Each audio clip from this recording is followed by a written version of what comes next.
Once again, student of class 9th, we have already discussed about chapter number 8 from our movement book. A house is not a home.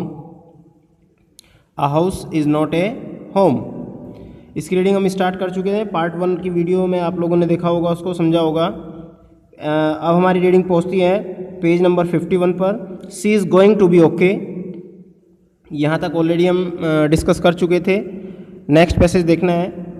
She is going to be okay, said the fireman. She just inhaled a little smoke and then he ran back to fight the fire while my mother and I sat there dazed. I remember watching my house burn down and thinking that there was nothing I could do about it. जैसा कि part 1 में हमने देखा कि किस प्रकार से उनके घर में आग लग जाती है. उनकी मदर घर के अंदर दौड़ कर जाती हैं उनसे जो संबंधित बिलोंगिंग जो चीज़ें हैं उनको लेने के लिए.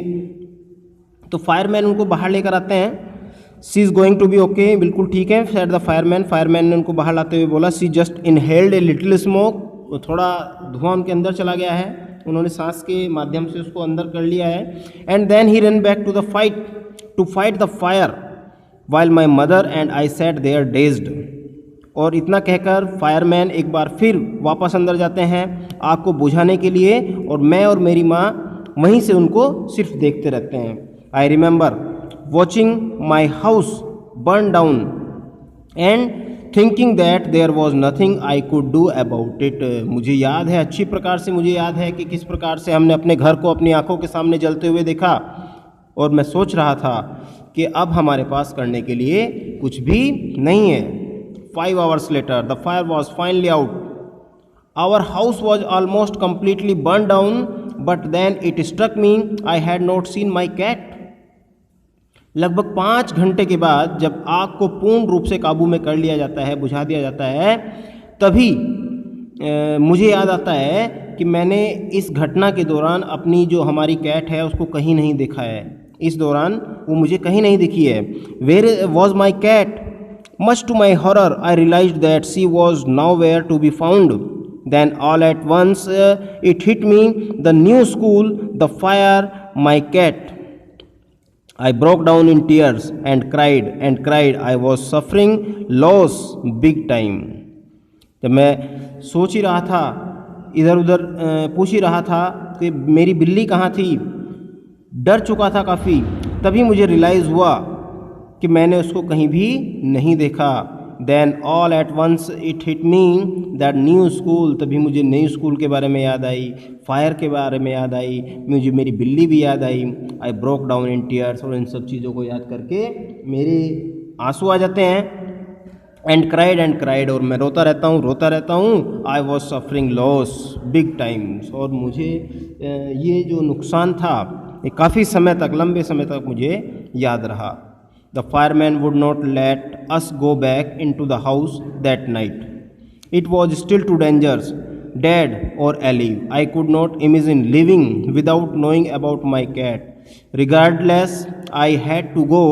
We piled into the car with just the clothes on our backs and a few of the fireman's blankets and made our way to my grandparents' house to spend the night.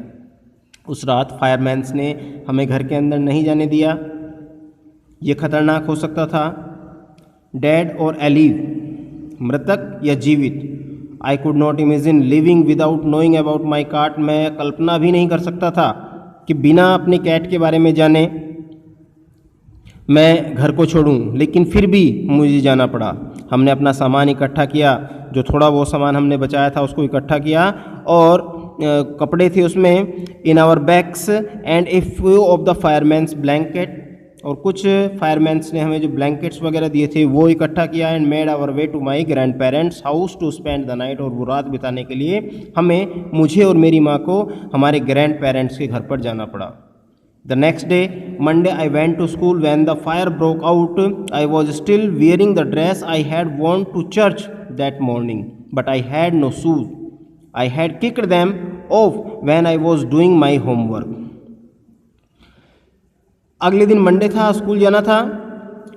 When the fire broke out, जब आग लगी, I was still wearing the dress I had worn to church that morning. मैं उस समय भी उसी dress को पहने हुए था जिस ड्रेस को पहनकर मैं चर्च में गया था.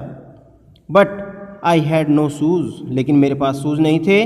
क्यों नहीं थे? I had kicked them off when I was doing my homework. जब मैं अपना होमवर्क कर रहा था तब मैंने उनको उतार कर फेंक दिया था. They become yet another casualty of the fire. अब वो भी क्या हुआ? वो भी आग का साधन बन गए, यानी कि वो भी आग में जल गए.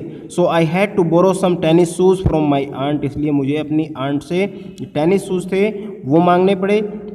Y would not I just stay home from school? My mother would not hear of it, but I was totally embarrassed by everything. The clothes I was wearing looked weird. I had no books, no homework, and my backpacks was gone. I had my life in the backpacks. The more I tried to fit in, the worse it got. Was I destined to be an outcast and a geek all my life? That's what it felt like. I did not want to grow up, change, or have to handle life if it was going to be this way. I just wanted to curl up and die. Now in this passage the writer says कि अगले दिन Monday था, school जाना था, आग में सब कुछ नष्ट हो गया था. ये उस दिन भी वही कपड़े पहने हुआ था जो ये संडे जो इसने संडे में चर्च के दौरान पहने थे, चर्च में जाने के दौरान. लेकिन इसके पास शूज़ नहीं थे क्योंकि इसने होमवर्क करते समय उन शूज़ को उतार कर फेंक दिया था. अब वो शूज़ भी आग में जल गए थे, इसलिए आंट से उसको टेनिस के शूज़ उधार लेने पड़े, मांगने पड़े स्कूल जाने के लिए. लेकिन ये चाह रहा था कि Y could not I just stay home from school. जब स्कूल से आए तो ये अपने घर में क्यों ना जाए. इसकी माँ ने भी इस चीज़ को सुना. But I was totally impressed by everything. लेकिन हम काफ़ी इम्प्रेस्ड थे क्योंकि सब चीज़ें वो खो चुके थे, सब आग में स्वाह हो चुका था. Clothes I was wearing looked wired. जो कपड़े वो पहने हुए था वो भी भीगे हुए थे, गीले थे बिल्कुल. आई हैड नो बुक्स और होमवर्क. ना उसके पास बुक्स बची थी, ना ही उसके पास कोई होमवर्क किया हुआ था उसने. बैकपैक्स भी उसके जो थे वो जा चुके थे. I had my life in the backpacks.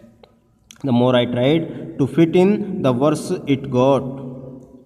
अगर उसने उनको कोशिश किया तो और ज़्यादा बुरा हुआ. Was I destined to be an outcast and geek all my life.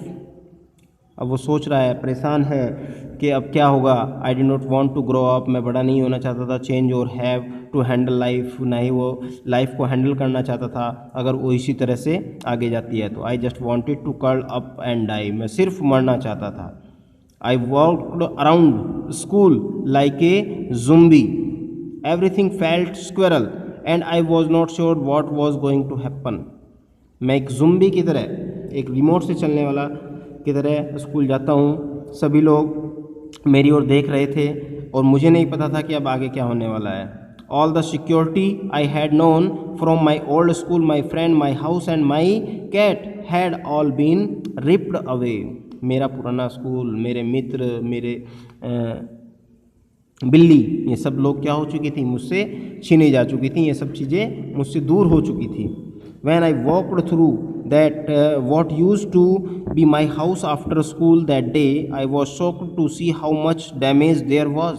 और उस दिन के बाद जब मैं अपने घर पर गया, वहाँ पर जाकर देखा तो उन सब चीज़ों को देखकर मैं शॉक्ड था. जो कुछ भी नुकसान हुआ था, whatever had not burned was destroyed by the water and chemicals they had used to put out the fire. Whatever had not burnt was destroyed. केवल जलने से ही नुकसान नहीं हुआ था, दूसरा नुकसान वाटर और केमिकल्स ने भी किया. जिस वाटर और केमिकल का इस्तेमाल आग को बुझाने के लिए इस्तेमाल किया गया, उसने भी नुकसान पहुंचाया. The only material things not destroyed were the photo albums. The only material things not destroyed. जो चीज़ नष्ट नहीं हुई थी उनमें केवल एक चीज़ थी, जो कि थी उनके पास एक photo album, documents and some other personal items that my mother had managed to heroically rescues.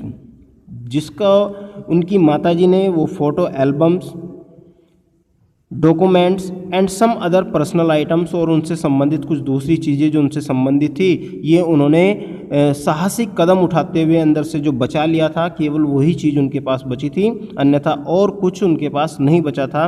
But my cat was gone and my heart ached for, जो उनकी कैट थी वो जा चुकी थी और ये उसके लिए बड़ा ही परेशान था। तो स्टूडेंट्स टिक यहीं पर कर लीजिए, आज के लिए इतना ही काफ़ी है। नेक्स्ट थर्ड पार्ट एक और पार्ट में कंप्लीट हो जाएगा आपका चैप्टर, तो रेडी रहिए। इस चैप्टर को इस वीडियो के माध्यम से इतना कवर कीजिए। इसके बाद पार्ट 3 में हम बाकी का चैप्टर इसको रीडिंग करेंगे। Okay and bye.